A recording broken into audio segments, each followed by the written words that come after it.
So this recording should work so that I can throw it on YouTube and put it on the Moodle when we're done. So I'm just going to create a new Adobe Illustrator file. Doesn't really matter which kind you make. I'm just going to do like a basic letter sized. Under print letter, it's, I don't know why things are in points. We put that in inches. It's 8.5 by 11, sort of standard. Again, doesn't really matter what size file you create for this particular exercise. So we'll focus tonight on this tool, this type tool right here. So that should be over in your left-hand bar. It's in the fashion of a T. If you're not seeing a setup similar to mine, under Window, you can go into Workspace, and you can reset your essentials, and things should go back to similar to how you see me have them here. Okay, but here's the type. If you press and hold on it, additional typographical tools come up. You can kind of play around with those at your leisure. But let's do, so with type, you can just sort of tap, and it will give you some default sort of lorem ipsum type to begin with, and you can just type, words, words, words, words, words in there. And then once you've typed something, if you select it, over here in your properties, you'll have like fonts you can choose from, right? This is like a lot of other programs, right? Like Adobe CC, you can make the size much larger.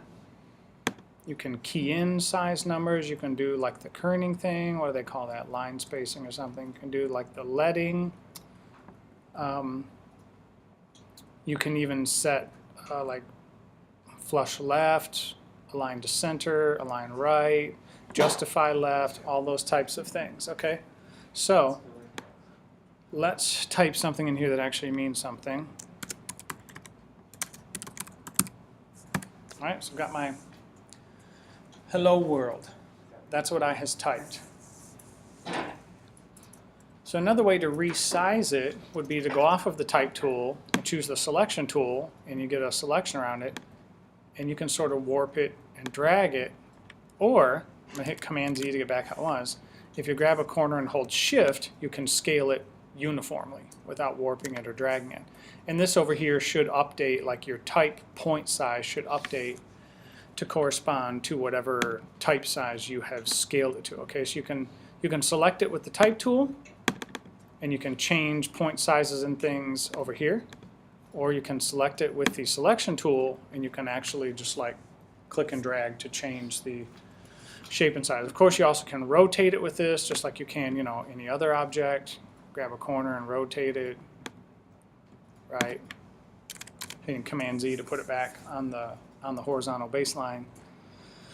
You can change colors, so you can select it with your selection tool and just grab a different color. You can double tap in your color panel and do things with color. If you just want to change the color of just like 2 letters, you can select it and double tap and change colors, right? So you can do all kinds of different things with the typography. So you can also put a stroke on it. I really don't recommend it 99% of the time, but you can put, or you have to select it first, I'm sorry. Either select it with the type tool or grab the whole thing and select it there. And you can put an outline or a stroke around your type. And then on your properties panel, the stroke options there, you can increase or decrease the stroke as well. And of course you can change the color on the stroke just by tapping on the stroke there and choosing a different color.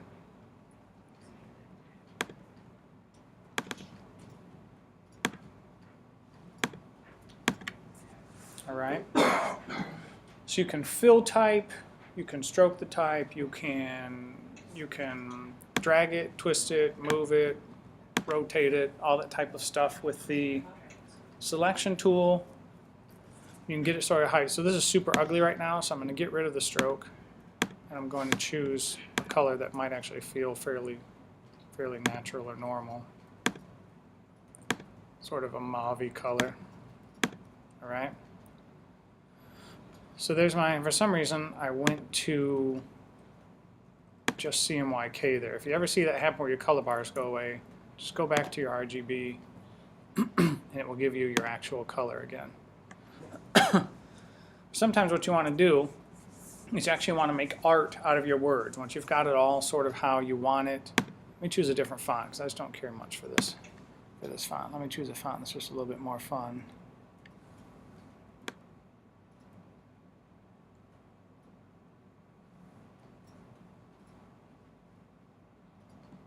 This one's super obnoxious, but I'm just going to choose it. All right.